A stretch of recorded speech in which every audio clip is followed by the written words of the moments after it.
A trinomial that is the square of a binomial is called a perfect square trinomial. Perfect square trinomials appear in the following patterns. The quantity a plus b squared equals the perfect square trinomial a squared plus 2ab plus b squared. And the quantity a minus b squared equals the perfect square trinomial a squared minus 2ab plus b squared. Perfect square trinomials can be easily factored, so it's important to be able to recognize whether or not a given trinomial is a perfect square trinomial. To help us do that, let's notice the following important facts about perfect square trinomials. First, the first and third terms of a perfect square trinomial are perfect squares themselves, a squared and b squared.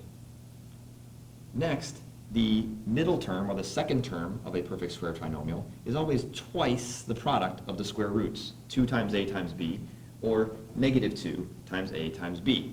The only difference between the two patterns being the positive sign in the first pattern and the negative sign in the second pattern. Now let's look at some specific examples of trinomials and determine whether or not each of them is a perfect square trinomial. Our first example is the trinomial x squared plus 12x plus 36. First, we should look at the first and third terms. Notice that both x squared and 36 are perfect squares. And then we should look at that middle term. Is it twice the product of the square roots? Well, the square roots would be x and 6. Their product would be 6x, and then we take twice that, we would get 12x. So yes, this is a perfect square trinomial. When a is x and b is 6, this fits the pattern a squared plus 2ab plus b squared. Second example is x squared plus 10x minus 25. Let's take a look at the first and third terms. Notice that the first term is x squared, that's clearly a perfect square. The third term, though, because of that minus sign, is actually negative 25. And since that third term is negative, it's not a perfect square. If we had positive 25, that would be a perfect square. But this is not a perfect square trinomial, and the reason is that that constant term is negative. Notice that in both of the patterns shown, we see that the constant term, the b squared term, is always positive. What about a third example? 4n squared minus 12n plus 9. Well, we can see again the first and third terms in this case are perfect squares, right? 4n squared would be the quantity 2n squared, and then 9 is 3 squared. Notice that we don't have any problem with the third term being negative this time. The middle term is negative, but that's okay. That could be the second of our two perfect square trinomial patterns. But is that middle term twice the product of the square roots? Well, the square roots are 2n and 3. Their product would be 6n. And then we take twice that, we get 12n. So yes, this trinomial does fit the pattern a squared minus 2ab plus b squared. Finally, one more example, 16a squared plus 28a plus 49. First and third terms are perfect squares. What about the middle term? Well, the square root of the first term would be 4a. The square root of the third term would be 7. And the product of those, 4a times 7, is 28a.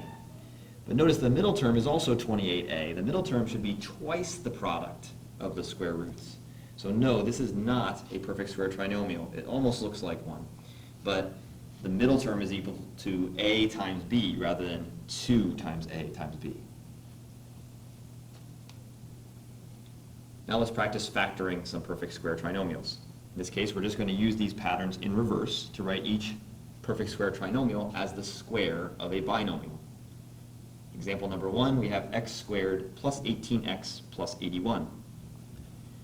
First, let's make sure this is a perfect square trinomial. Notice that it does have perfect squares as its first and third term, and the square roots of those would be x and 9.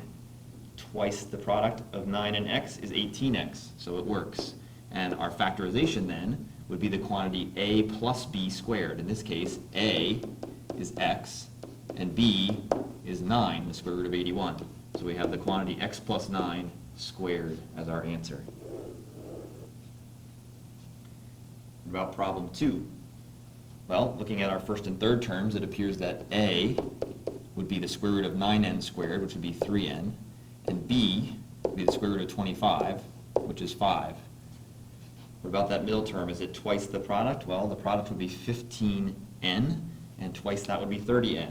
So we can factor this perfect square trinomial as the quantity 3n minus 5 squared. Note that we have a minus 5 because we were using that second pattern because we see that the middle term of our trinomial was negative. Problem 3, 16x squared plus 16x plus 4. Let's be careful with this one because even though you might be tempted to look immediately at it in terms of being a perfect square trinomial, there's a step we could take first, which is to factor out the greatest common factor of all three terms. Note that all three terms in the trinomial are divisible by 4. So we'll first factor that out using the distributive property. And now we want to factor that trinomial further if we can. So 4x squared plus 4x plus 1.